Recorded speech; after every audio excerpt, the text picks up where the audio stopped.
আজকে তো 5 তারিখ, শুধু কেশিয়া সাহেবকে ফোন দিই। সালাম আলাইকুম কেশিয়া সাহেব। ওয়ালাইকুম আসসালাম, কি অবস্থা? জি আলহামদুলিল্লাহ। কেশিয়া সাহেব কথা একটা বলতাম। কি বলেন?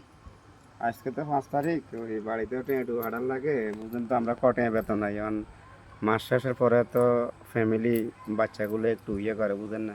আপনাকে বলা হয়নি যে খানা খায়, আমাকে বলা হয়নি তো রিজিকে যা করলে আমরা তো কারো বলিও না। এখন বেতনটা যদি একটু দেন একটু উপকারী। ও আচ্ছা, ঠিক আছে, বেতন দিতাম, কিন্তু সভাপতি তো আমাকে মানা করছে এই মাসে আপনাকে বেতন দিতাম না। জানি না কি জানি হয়েছে আপনার সাথে।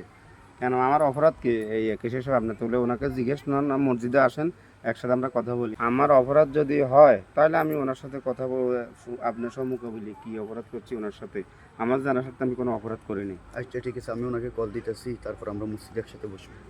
আচ্ছা ঠিক আছে, আসসালামু আলাইকুম। সভাপতি সাহেবের সাথে আমি কি বেয়াদবি করলাম? আমি তো ওনারা কিছু বলিই নাই। আচ্ছা ওনারা আসো। যে সভাপতির লোক হুজুর লোক এসব তো কী হইলো? আমি তো মসজিদে আসছিলাম না, হুজুরও তো আমি বেতন হলে কল দিচ্ছি। আচ্ছা ঠিক আছে, আমি সভাপতিকে কল দিচ্ছি। আসসালামু আলাইকুম সভাপতি সাহেব, কী অবস্থা? ওয়ালাইকুম সালাম। কি অবস্থা কেশিয়া সাহেব, ভালো আছেন নি? আলহামদুলিল্লাহ ভালো আছি। আপনারা তো কল দিচ্ছি একটা কারণে, কি কারণে? ওই মসজিদের হুজুরের তো মাস শেষ হয়েছে, আমি বেতন দেওয়া লাগবে। তা আপনি তো না করছেন যে এই মাসের বেতন দিত না, কেন আপনার সাথে কি কিছু হুজুরের লাগবে? আচ্ছা ঠিক আছে, এটা বলবো। আপনি কই আছেন এখন?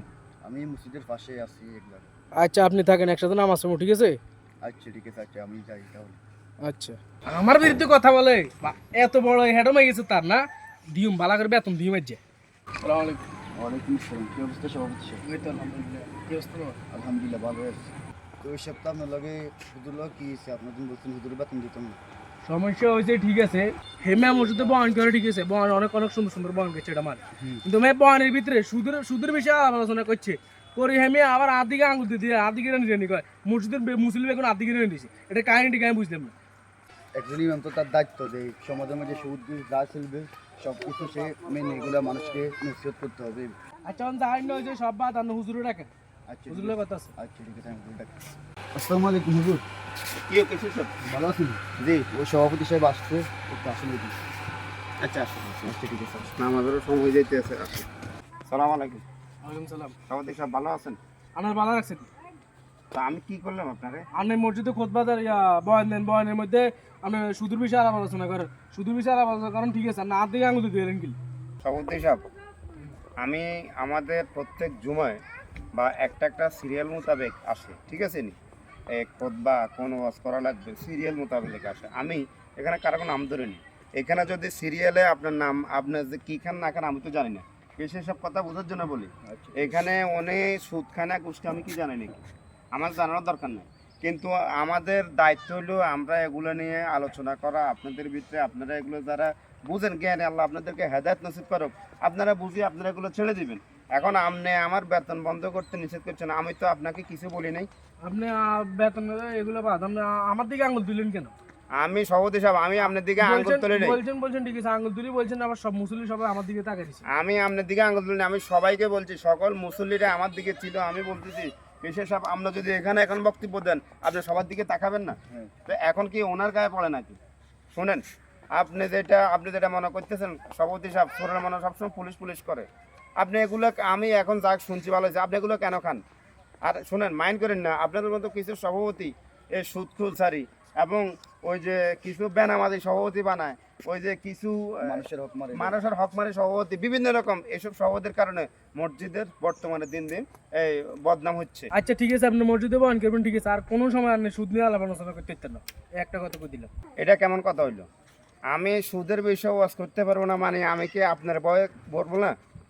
আমি আপনার তাইলে আমি আল্লাহর ভয়ে আমার জীবন চলে যাব, তো আমি সুদ ঘুষ এগুলোর বিষয়ে আমি কথা বলবো? আমি এই মসজিদে না বললে কি, যেখানে আল্লাহ তাআলা আমার রিজিক রাখছে আমি ওইখানে বলে যাব?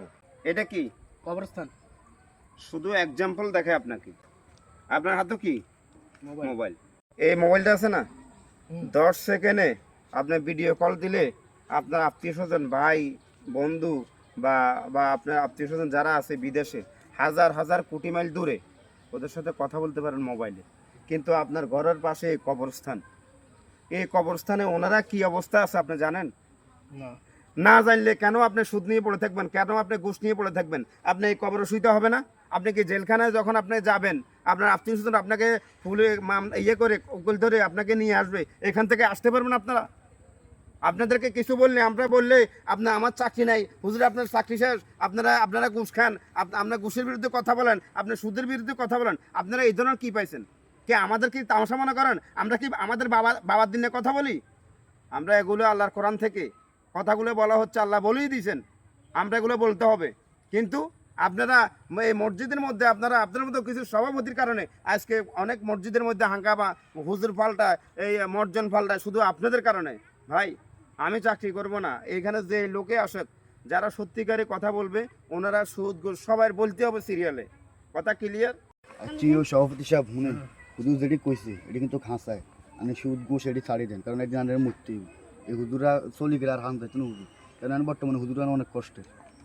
আচ্ছা ঠিক আছে। শেষ সাহেব আমি চললাম, আমি আপনাদের এখানে চাকরি করবো না। সভাপতি সাহেব আসি। আচ্ছা এই হুজুর অনেক কথা হয়ে গেছে হুজুর, মনে কষ্ট নিন না। আপনি মনে কষ্ট, আমার কোনো মনে কষ্ট নেই। আপনি যদি এখন তওবা করেন, যে হুজুর আমি আপনি যদি তওবা করেন যে আল্লাহ আমি আর জীবনে আমি আর এগুলো করব না, তাহলে আমি চাকরি করব নয়, আমি চাকরি করব না। আর জীবনে আমরা এগুলো করতাম না, সমাজে এগুলো হইতাম দিতাম না, এগুলো সব এখন থেকে সমাজে প্রচলিত থাকলে আমরা এগুলো প্রতিবাদ করে বন্ধ করব।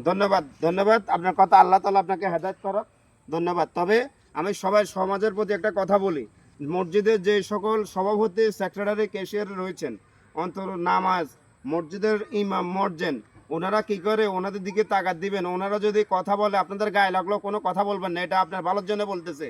সবাই এই ভিডিওটা শেয়ার করবেন।